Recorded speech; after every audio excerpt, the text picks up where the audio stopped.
ಹೆಜ್ಜೆ ಕಾಲ್ಗಳ ಧ್ವನಿಯ ತೋರುತ್ತ ಹೆಜ್ಜೆಯ ಮೇಲೆ ಹೆಜ್ಜೆಯ ನಿಕ್ಕುತ್ತ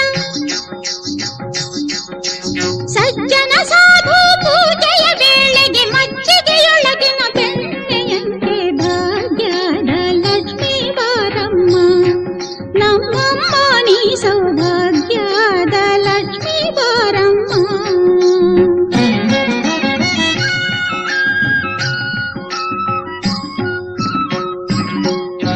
ಕನಕ ವೃಷ್ಟಿಯ ಕರೆಯುತ್ತ ಬಾರೆ ಮನಕ್ಕೆ ಮಾನವ ಸಿದ್ಧಿಯ ತೋರೆ